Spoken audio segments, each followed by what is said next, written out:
Pan, O Diyos, kung anong pinagtuunan mo kami ng lahat ng iyong buhay, ng iyong pansin. And Lord, we have had enough of you. Yes, we have received your love. We have received your eternal life.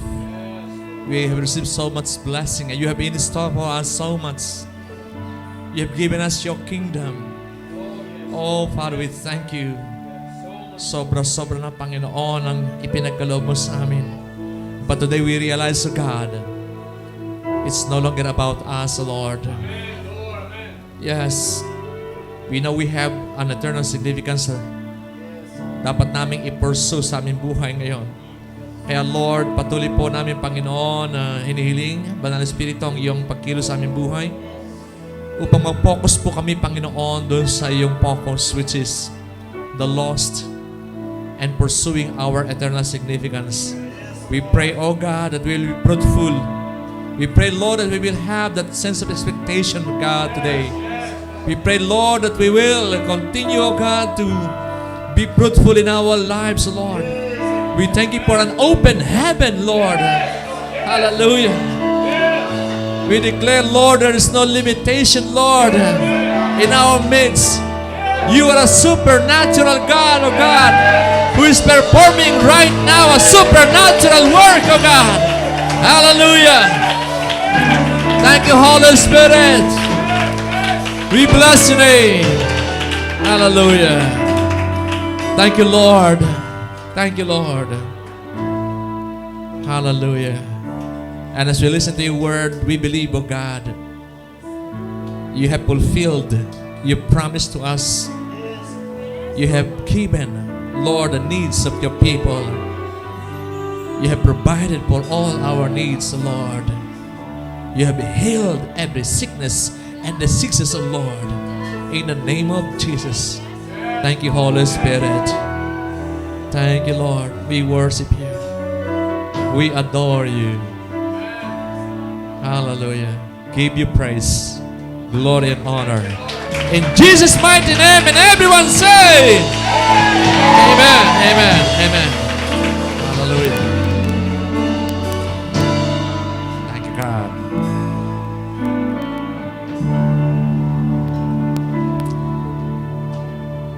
Great morning today. Hallelujah. Great day today. Hallelujah. We don't just believe it, but we receive it. Hallelujah. Thank you, God. So, i-high five mo yung ang katabi mo. Sabi mo sa kanya, expect great things to happen today. Because our God is a supernatural God. Hallelujah. And there's no limitation here. Because there is an open heaven above us. Amen. Amen. Thank you, God. Hallelujah. Okay, so this is the last Sunday of February. Kaya tatapusin natin yung pursuing eternal significance. Ang ating tema for this month is yung pagkapahalaga natin sa ating eternal significance. Yung ano ba talaga mahalaga? Ano ba talaga pinapagawa ng Lord na dapat natin ginagawa? Ano yung pinakamahalagang dapat natin pinag-uukulan ng pansin? So, naunawa natin na yung palang ipinapagawa ng Lord sa atin, no, yung discipleship, yun ang pinakamahalaga. Yun ang rewarding. Yun yung talagang nagliligtas ng mga kaluluwa sa impyerno. Yun nagbabago ng buhay. Yun nagbibigay sa tao ng kanilang ng direction, ng purpose, ng hope. Kaya ito yung pinakamahalaga. Kaya nakita natin sa unang Sunday natin, sa first Sunday, ay we discuss about doing the Father's business. And your Father's business is people. No? Kung kaya naunawaan natin na napakalaga pala nung tayo ay nakikipagkaibigan upang sila ating madala sa Panginoon, upang sila maging katulad mo rin na pinagpala. Okay? Kaya naunawaan natin, yung people skills ay napaka-crucial. And then, also the second week, hindi lamang sapat na meron tayo ng people skill, marunong ka makipagkaibigan, kundi nakita natin, meron palang humahad lang. No? Kaya kahit ikaw nakikipagkaibigan, yung tao ayaw dahil meron bumubulag. Kaya naunawaan natin ang kailangan natin yung power of the gospel. No? The power of the gospel, it's a power of God to save people. No? Yun yung magbabaklas ng mga spiritual na pagkabulag, pagkabingi, no, yung tumatalubong sa mga tao pang di nila makita yung katotohanan upang makita nila yung tunay nilang pangangailangan. People are blind, they do not see what they need. No? Di nila alam na sila napapahamak, di nila alam na meron talagang totoong impyerno at may totoong langit. Oo, narinig nila, oo, sabi nila sa kanilang isip, oo nga, naniniwala ako, pero, ang daming pero.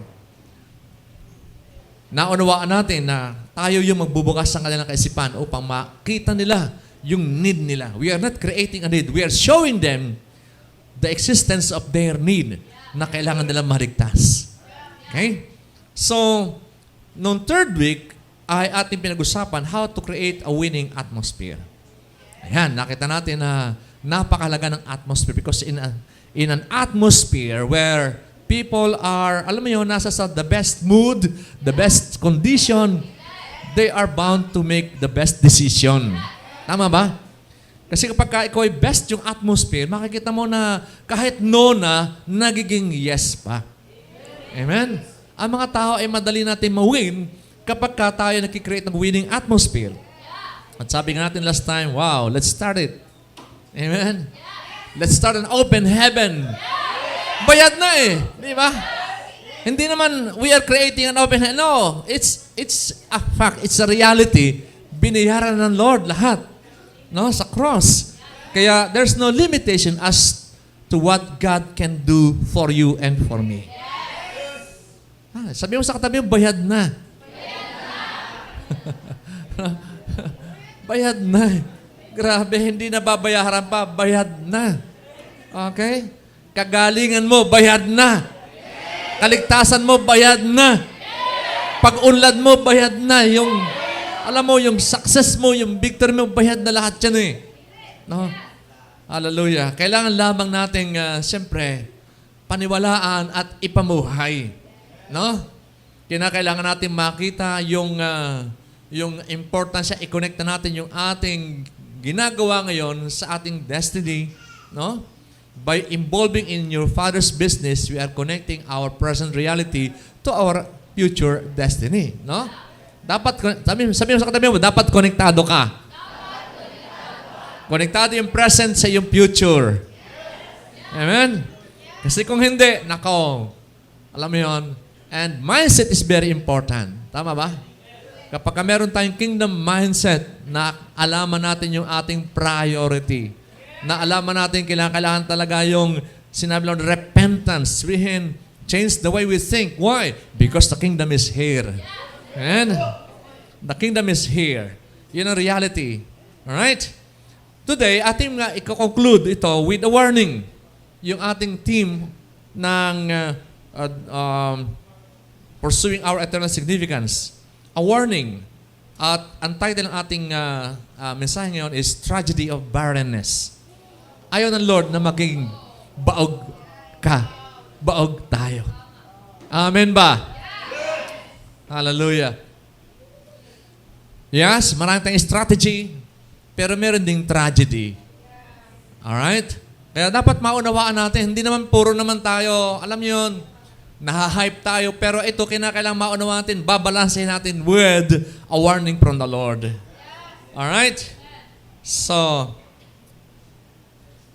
sabihin mo sa katabi mo, bawal ang baog dito. O, bawal ang hindi nanganganak dito. No? Spiritually, no? Mari may mga tao talaga hindi manganak dahil sa kanilang physical conditions, no? May mga limitations sa yung physical, pero still, God can do something for the lives, no? Manganganak pa rin sila, no? Pero yung spiritual na panganganak, iyan ang walang limitasyon, no? Yung spiritual ng panganganak, walang limitasyon yan. Kahit lula na, pwede pang manganak spiritually. No? Amen ba? Kahit nanay na marami ng anak, mga anak ka pa rin. Kahit dalaga, nanganganak ka na. At kahit mga lalaki, nanganganak dito. Hallelujah. Walang limitasyon. Praise God. So, sabi mo sa katabi mo, ayaw ng Lord ng barren. O yung hindi nanganganak. Alright? So, ang scripture natin is coming from Luke 13, verse 6 to 9. Okay. Ang sabi rito, He also spoke this parable. A certain man had a fig tree planted in his vineyard, and he came seeking fruit on it and found none. Then he said to the keeper of his vineyard, Look, for 3 years I have come seeking fruit on this fig tree and find none. Cut it down. Why does it use up the ground?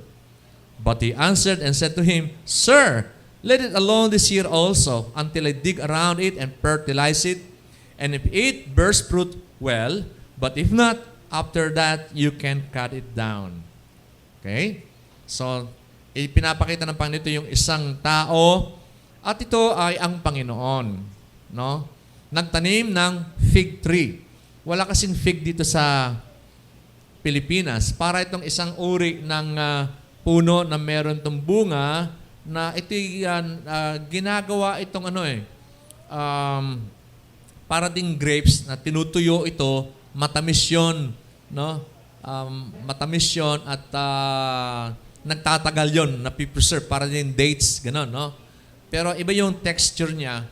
So, ito popular sa Middle East dahil ito yung talagang pagkain noon nila, no?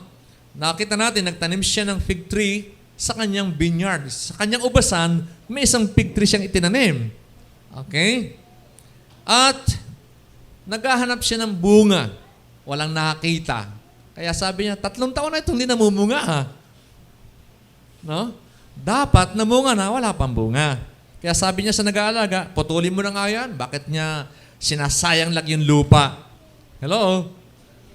Kaya sabi nag-aalaga, Sir, pagbigyan mo ng 1 taon pa.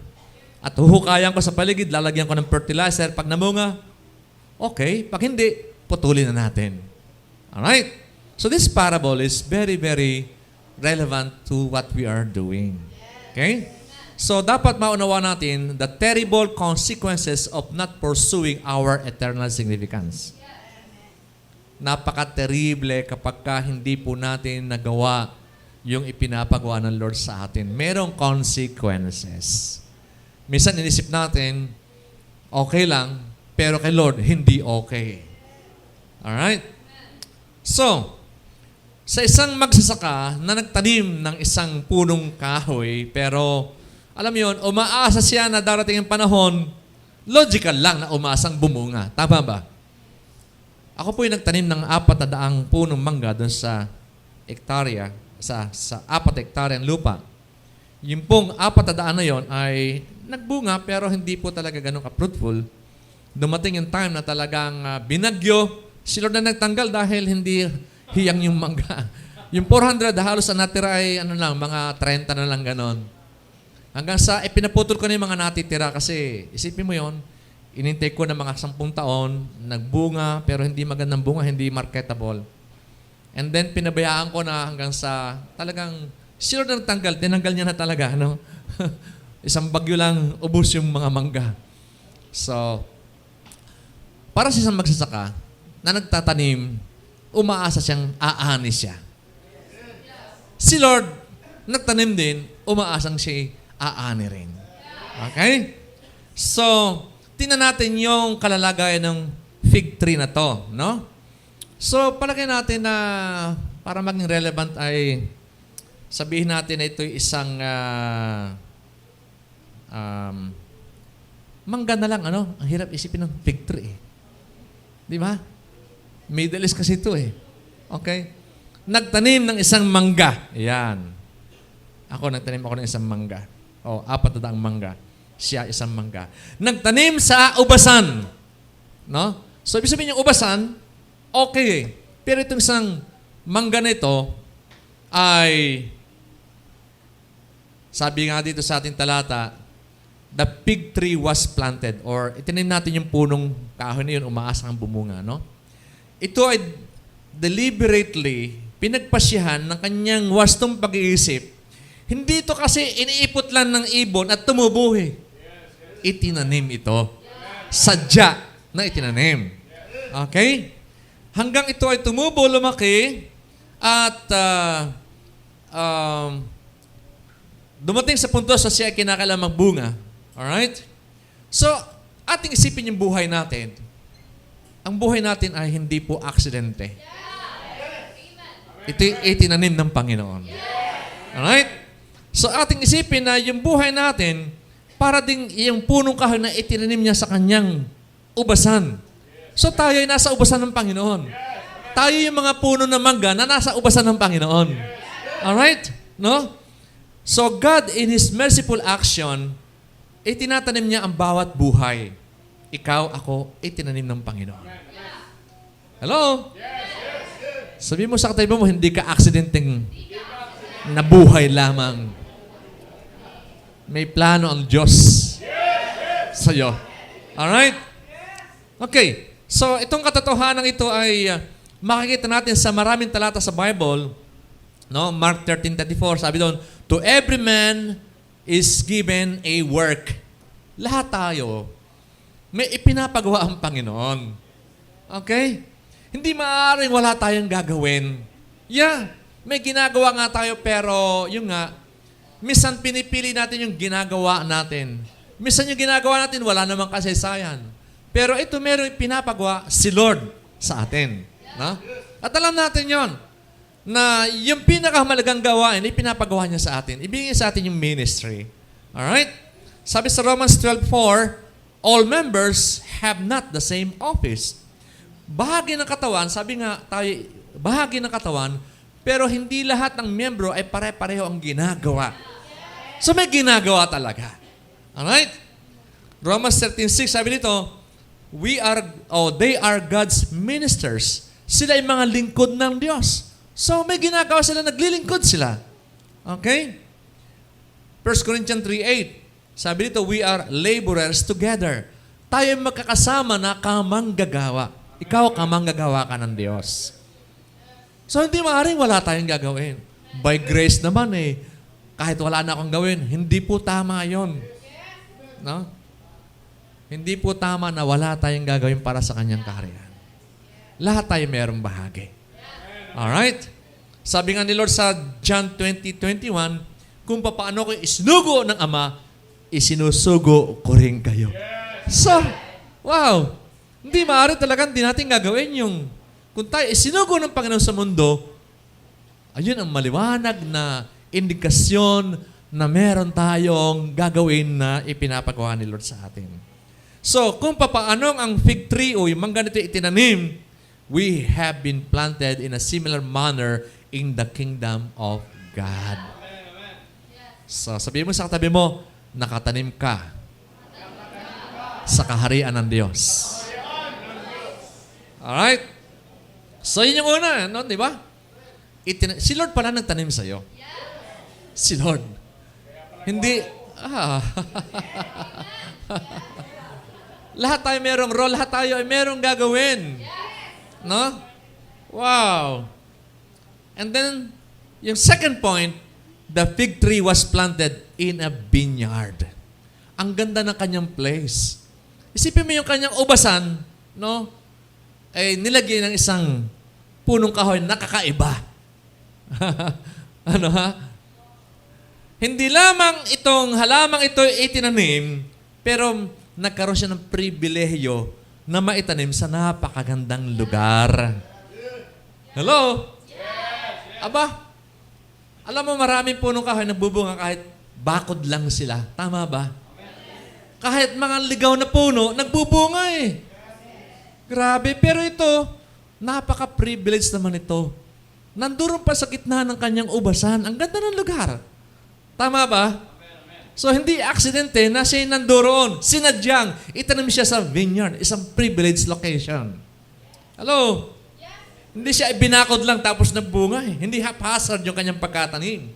It had been planted in a place of special opportunities. Wow! Tapikin mo katabi mo. Woo! Ang ganda naman ng pagkakatanim mo. In a place of special opportunities. Grabe, no? Ito yung kaso mo, kaso ko, no? We have been carefully placed in a position of privilege. Kahit minsan isip natin, no, na nasa church tayo, hindi natin inisip yung church is a privileged place. Ang dami kayong tao sa mundo, wala sa church. Hindi makarinig ng salita ng buhay. Tama ba? Hindi malaman pa paano siya pagpapalain ng Diyos. Oh, eh ikaw nasa privileged place ka. Grabe, no? No? Alam niyo, maraming tao na ipinanganak sa privileged place. Katulad, halimbawa, isang bata isinilang sa mga magulang na buo ang pamilya, kompletong provision, pero minsan yung anak din niya nakikita, no, nagre-rebelde pa. Hello? May mga taong ganun, di ba? Marami naman mga bata na ipinanganak sa, broken family na puro challenge. Hallelujah. Buti si Akiyo sa privileged place ipinanganak. Lolo't lola pa nag-aalaga. Grabe. So, may mga taong ganon. Ngayon, tayo ganon din. We are in a privilege. We are born, spiritually born, in a very privileged place.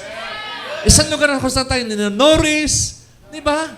Na tayo tinetrain, na tayo dinedevelop, na tayo, alam mo yun, nire-raise up as hindi lamang fruitful na mga citizen ng ating community, but most especially, nire-raise tayo as armies of the kingdom of heaven. No? So, yun ang kinakalamakita natin. Dapat samantala natin pagkakataon na tayo nasa privileged place. Napakaraming wala sa ganong privileged place. No? Maraming halaman na tumubo sa kanal, adi, wala. Tatanggalin din, di ba? Tumubo sa tabing kalsada lang, wala. Kung daanan ng road widening, patol yun. Di ba? Pero ito, sa gitna ng garden. Sa gitna ng vineyard. No? Hallelujah. Okay. So, yan. Many have enjoyed the shelter of a Christian church. No? Ando kayo sa privileged place kapag kayo nasa gitna ng Christian church, no? Many have been adopted into a system of righteousness from people who serve the Lord. No, kung meron ka mga tao na kapaligid sa iyo ng mga maka-Diyos, grabe, that's a privileged place. Hello? No? Ating isipin yung, alam mo yung minsan yung taong lumaki sa gitna ng lugar na napaka-pangit ng environment, puro mga drug addict, and then barilan, and then lagi may naghahamunan, laging, alam mo yun. Hello? Kaya, I have witnessed people galing sa mga ganon at nakakaawa.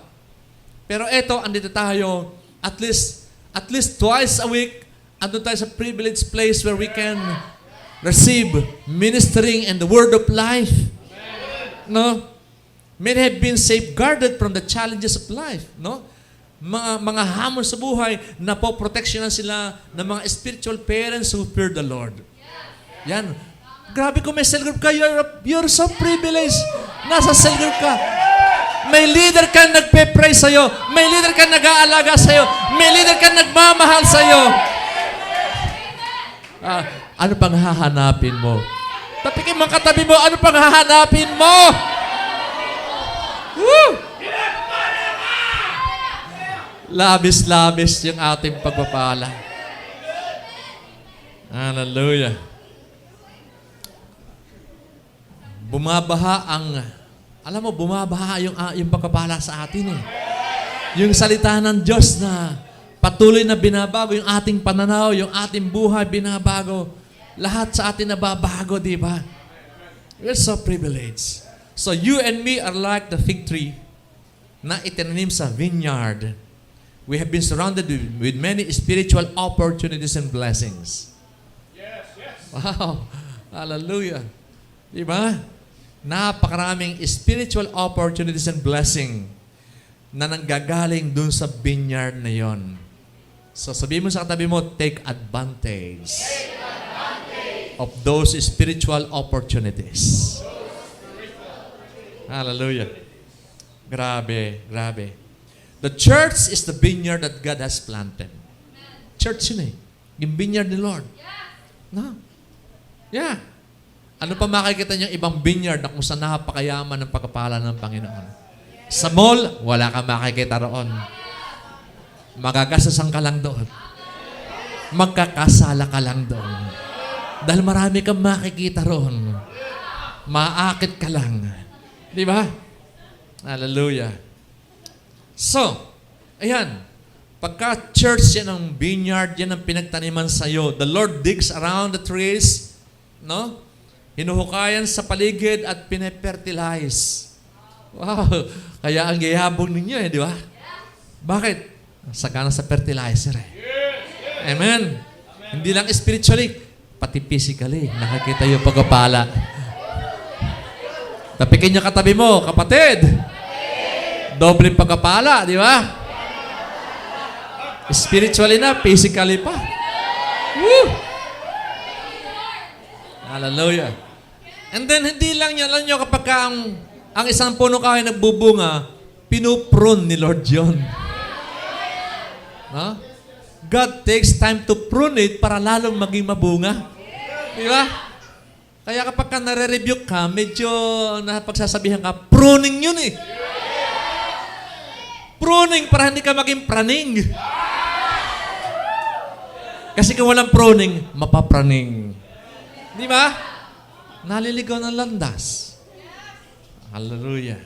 So, yan. Si Lord ay may ginagamit para hukayan yung paligid ng puno na yon, lagyan ng fertilizer at saka ipuprune, tanggalin yung mga excessive branches, yung mga sanga na hindi na kailangan, tinatanggal para lalong maging mabunga. Yan. So, you should take advantage of that vineyard designed by God para tayo ay lumago. Dapat ma-involve tayo sa vineyard na yan. Amen ba? Okay, so the third thing about the fig tree o yung tinanim natin punong kahoy ay eto, the fig tree was to bear fruit. Dapat magbunga yung fig tree na yun eh. Di ba? Ang purpose ng fig tree na itinanim doon ay para magbunga. Okay? Hindi itinanim doon para lamang mag-enjoy ng tubig, ng fertilizer. Hello? Ang dami natin fertilizer, hindi pa rin magbunga minsan.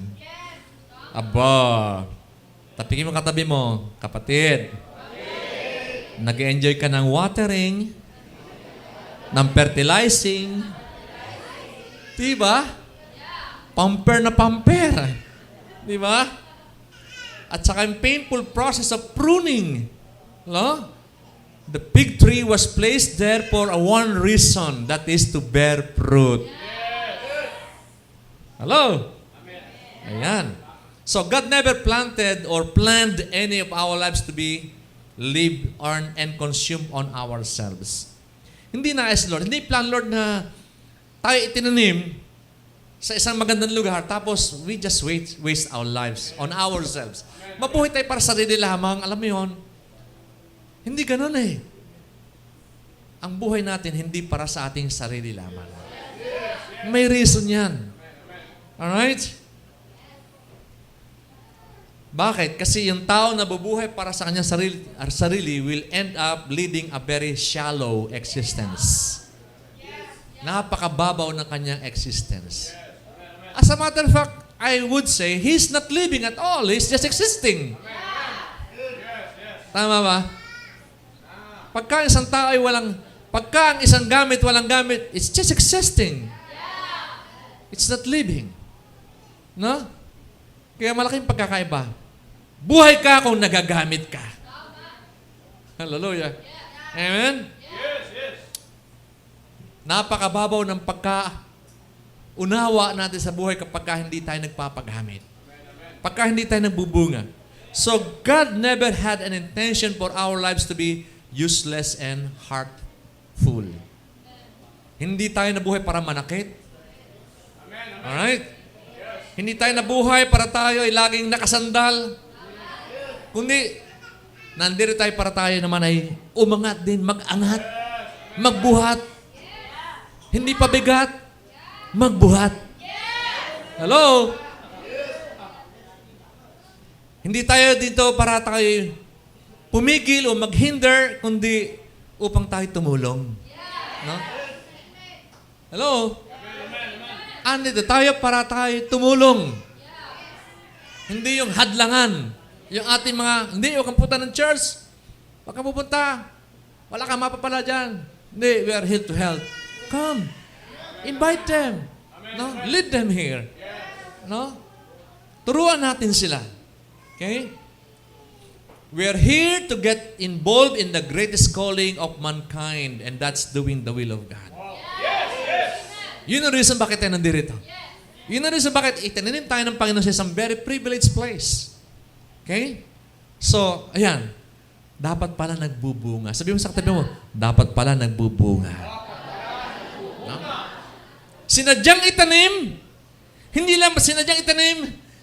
Siya itinanim sa napakagandang place, isang privileged place sa garden, sa gitna ng garden. Kaya lang, inaasahan na magbunga. Alright? So, kung inilagay tayo ng Panginoon sa isang lugar na kung saan pwede naman tayo na makagawa ng isang great service, then why not? Bakit naman hindi natin gagawin? Ando doon na nga tayo sa puntos na si Lord ang nagtanim sa atin. Sinadya niyang itanim. Dahil may purpose siya sa atin. And then, hindi ka lang basta itinanim ng haphazard or, alam mo yon, kundi sinadya nang iligay ka sa gitna ng kanyang ubasan. No? Sa isang privileged place. Alright? At inaasahan ka magbunga. Kaya lamang sa ating kaso natin binasa, ang sabi rito, He came seeking fruit on it, but found none. The fig tree was barren. Baog. Hindi nagbunga. Alright? Sa kabila ng katotohanan na ang punong kahoy nito ay tinanim sa isang special, privileged place na kung saan siya ay maaaring asahan na magbunga. No? Sa kabila ng pagkakataon na siya ay napaka-pribilehiyo, hindi siya nagbunga. Naghintay ang may-ari ng una na season, walang bunga. Ikalawang season, wala pa rin bunga. Sa ikatlong season, medyo nag-isip na siya, putulin na kaya to. Hello? Kaya yon, hindi natin masisisi si Lord kung iutos niyang putulin dahil hindi nagbubunga. Okay? The very purpose that it had been planted, cultivated, and cared for was never fulfilled. Hindi naganap eh. Inalagaan, itinanim, inalagaan, dinilig, nilagyan ng fertilizer, talagang pinag-ubusan ng panahon. Pero hindi na-fulfill yung purpose. Yung failure din na yon ay maaaring maging totoo sa buhay natin kung di natin magagawa yung ating purpose. Tapikin mo katabi mo. Wow. Nakakagising ano? Hello?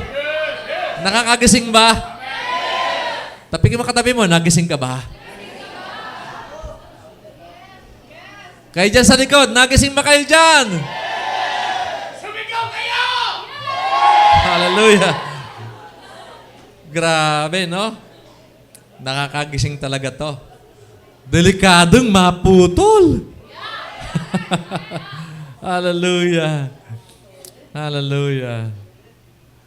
Just because there is a plan that God has in our lives does not mean that He is going to carry out His plan all by Himself. Hindi pwedeng si Lord lang. No, sabihin, Lord, I have a good plan for you. Pero hindi naman ibig sabihin si Lord lang ang may plano at siya rin ang gagawa. No! Tayo yung gagawa ng plano ng Diyos. God is the architect, we are the builder. Alam nga si Lord pa yung builder, hindi po pwede yun. No? So, nakikita natin na ang laki pala ng role natin. Hindi puro grace, grace, grace. Hindi pwedeng ganon. Alright? Napakaganda ng kanyang pangarap sa atin lahat, pero kapag tayo nag-fail, no? Kapag tayo nag-fail, nadidisappoint si Lord. Amen? The Lord comes a day, no? Comes every day looking for some worthy fruit at our hands. Paano kung wala siyang makita na bunga? Nakaka-disappoint, di ba? So, wag nating i-disappoint si Lord. Amen? Ngayon, ating talakayan ngayon, ano yung bunga? The results of barrenness. Ito. Kaya sabi natin, ito yung magandang paalaala sa atin. Dahil ayaw ng Lord na mangyari sa atin yung bagay na ginagawa niya. Okay? Number 1, ang resulta, the tree is useless. Oh, grabe. Ang ganda ng pagkakatanim, kaya lang, dekorasyon lang, puro dahon. Ang bongga, puro dahon, puro forma. Walang bunga, puro selfie. Walang bunga. Puro dahon eh. Sabi sa verse 7, then he said to the keeper of the vineyard, look, for 3 years I have come seeking fruit on this fig tree and find none. So useless. The fruitless tree became useless tree. Ito yung tragedy sa ating panahon ngayon. No? Isipin mo, hindi naman gumawa yung tao ng isang napakagigimbal na krimen. Hindi siya nagdroga. Hindi siya pumatay. Hindi siya nang-rape. Pero useless eh. Hello? Inisip natin minsan, hindi naman ako kriminal. Pero kung useless ka, mapuputol din tayo. Saklap, ano? Hindi naman siya nang atake ng tao. Hindi siya naging violent eh. Wala siyang nilabag na batas. Kaya lang fruitless. Kaya naging useless. They have just become utterly and absolutely useless. It is almost as if they can stand with the call of greatness. Alam mo yun? Tinawag ka ng Lord sa isang napakadakilang calling. No? Na lagi mong naririnig, lagi mong naaalaala, laging parang ipinapaala sa'yo na you are called by God, you are chosen by God, you are appointed by God. Pero parang sa atin, wala na yon. Hindi tayo kumikilos, hindi mo lang tayo nag-i-invite, hindi mo lang tayo nag-share, hindi tayo nag-testimony. Para ano yung calling? Hallelujah. Naghihintay yung mga kaklase mo sa'yo. Hindi lang sinasabi sa'yo. Naghihintay yung ka-opisina mo sa'yo. Hindi lang sasabi sa'yo. Kunwari, ayaw ka nilang marinig, pero in their hearts, kailan kaya kung sharean nito? I want to know what's the hope of their calling. Gusto kong marinig yung nararasan tao itong laging nakangiti. Parang gusto ko yung meron siya. Pero ikaw nahihiya. Oh, di ba? So, don't be useless. Right? So, they look at the needs of the kingdom of God and watch without any thought of getting involved. No? Parang kita natin laging pangailangan ng kingdom eh. Pero hindi sumagi sa ating isipan na mag-invite or mag-share na, magnasa na mag-train. Parang gusto ko mag-train. Yung ganun eh, no? Magte-train talaga ako. Gusto ko magamit ako ng Panginoon. Dapat magkaroon tayo ng ganung desire eh. No? Gusto ko talaga makapag-share. Ako, ang dami ko mga kamag-anak na kailangan na magkaroon ng buhay na walang hanggan. Paano kaya? No? Get involved. No, di ba? Yung first step is desire it. Kaya desire natin yon para matuto tayo. Hindi yung palaging, saka na lang. Nako, darating ng time, wala ka ng panahon. Amen ba? So, number 2, the tree became a hindrance. Useless na, naging hindrance pa, naging balakid pa. Sipin mo yon. Sabi na number 7, why does it use up the ground? Bakit inuubos lang yung bitamina ng lupa? Hello? Hadlang. Sana yung mga ubasan Namunga pa ng maganda. Ay dahil ando doon yung victory na walang bunga, kaya naapektuhan tuloy yung mga iba. Sipin mo yon. Useless na, nakaka-apekto pa sa iba. No? Not only was this tree useless, it became a hindrance. It was in the way of other people. Alright? It has become a parasite that has found a good host, wasting the sunshine, the rain, and the soil. Lahat na sinayang. Hello? Ang dami nating narinig ng mga katuruan. Ang gaganda ng mga katuruan. Very inspiring. Ano? Keeps us on fire, ignited, inspired. Hello? Pero hindi pa tayo nagpe-perspire. Dapat, kung ikaw inspired, dapat nagpe-perspire. Kumikilos tayo. Amen. So yan, naging hindrance na waste yung vitamina ng lupa, yung investment na may-ari ng owner, no? Napagod siya kapuprune, nagkaroon ng kalyo yung kanyang kamay dahil matigas yung sanga, di ba? Kapuprune, mahirap kaya mag-prune. Yeah, mahirap. No? Mahirap maghukay para maglagay ng bay. Ay, ginagawa po namin yun sa bukid. Naghuhukay kami ng paligid, tapos sinalagyan ng ipot ng manok, ang baho pa ng ipot, talagang pinaghirapan talaga. I'm a farmer, that's why I know what. Ano? So, yan. The attention and care of the vineyard owner was consumed on itself, and nothing was given in return for it. Di ba masaklap yun? Nag-expect sa atin yung owner. Si Lord, nag-expect sa atin. Okay? The sad fact is that the grapes that grew under it would have gotten on so much better if the tree had not even been there at all. No? Parang sabi ng mga ubas, sana wala ka dyan. Sana lumago pa kami, di ba? Nagipa kami malusog kung wala ka dyan, wala ka namang gamit eh. Hello. Di ba saklap noon, sinisi pa dahil, ang bihira. Hindi na nakatulong, pabigat pa. Hello? Naging hindrance, naging menace to the ground. This is the nature of indifference. Yan, pag wala tayong pakialam. No?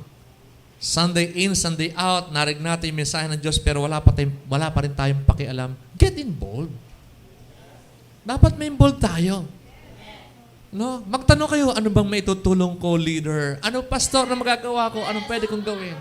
Dapat ganun eh. Yeah. Open naman tayo. Kailangan magamit tayo sa kingdom. Magandang kagawit-gamit tayo sa kingdom. Pastor, yung pong bahay namin, open po. Pwede po kayo doon mag-open ng Bible study. Di ba? Mga ganun eh. Di ba? Pastor, available po ako ng ganong araw. O, sino leader mo? O, sige. No? Don't be indifferent. Huwag tayong walang pakialam sa kingdom. Okay? Bakit? Kasi yung indifference will turn into deadly sin of fault finding. Pagka wala tayong involvement sa kingdom, yung ginagawa na, alam mo, mangyayari, maghahanap tayo ng mga fault. Makikriticize. Yun eh. Kapag hindi tayo na-involved dun sa gawa ng Panginoon, yun ang mangyayari.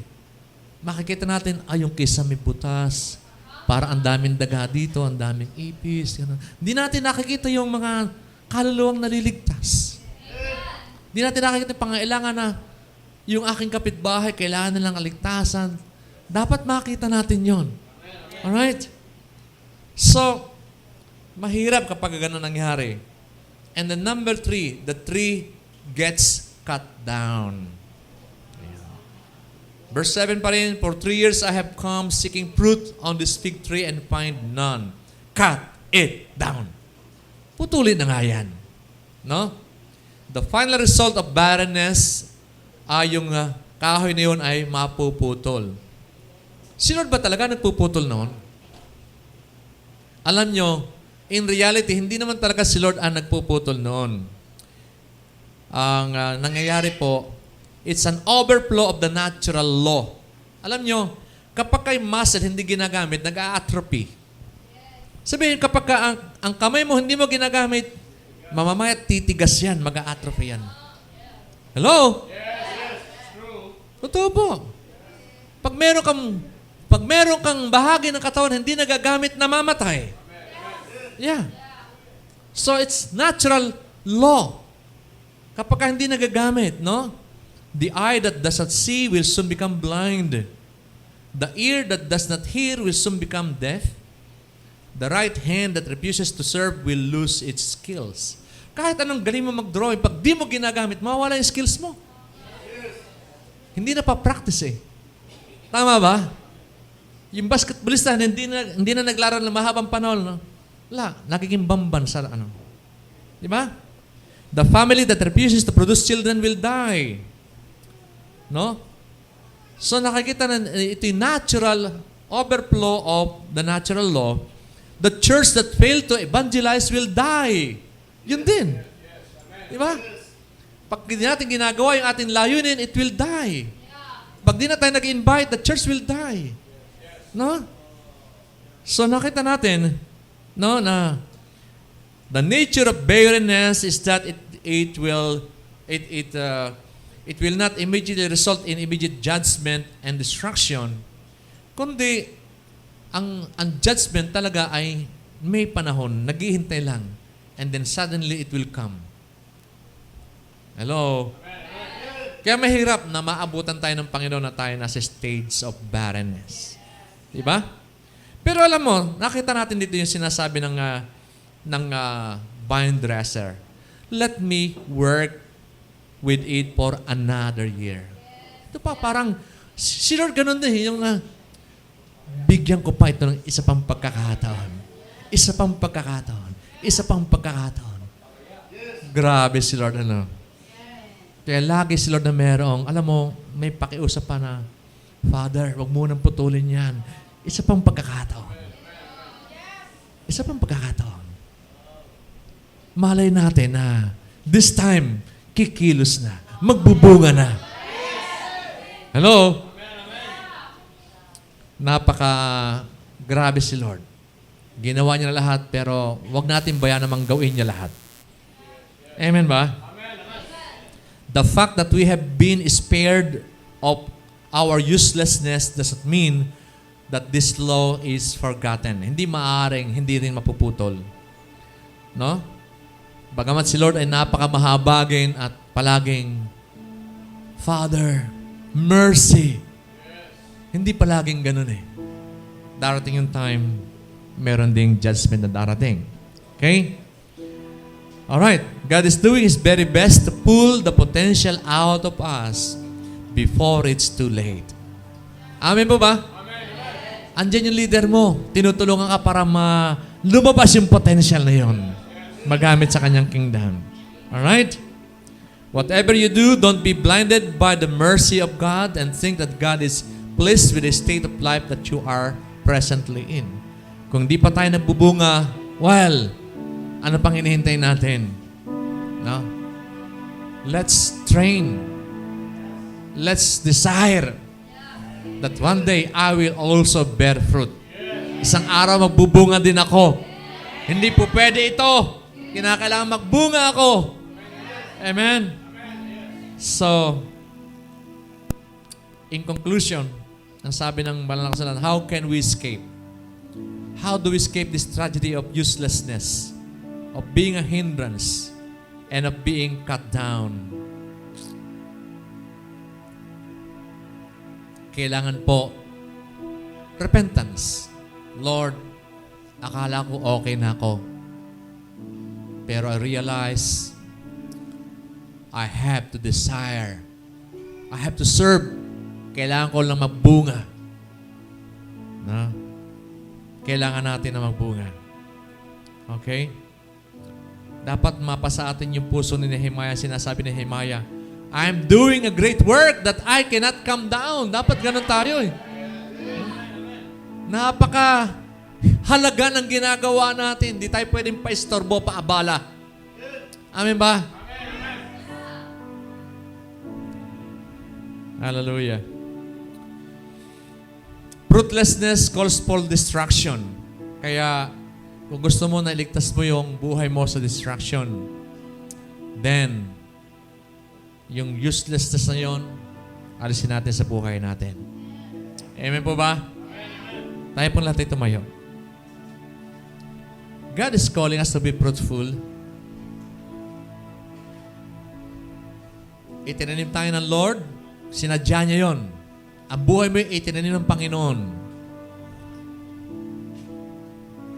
Hindi ka basta aksidenteng nabuhay sa mundong ito. Itinanim ka ng Lord sa isang lugar na very privileged.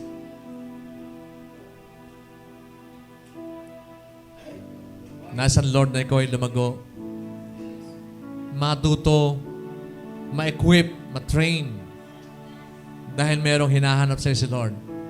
Bunga. Right? So sa paglapit natin sa Panginoon ngayon, let's come in solemn repentance.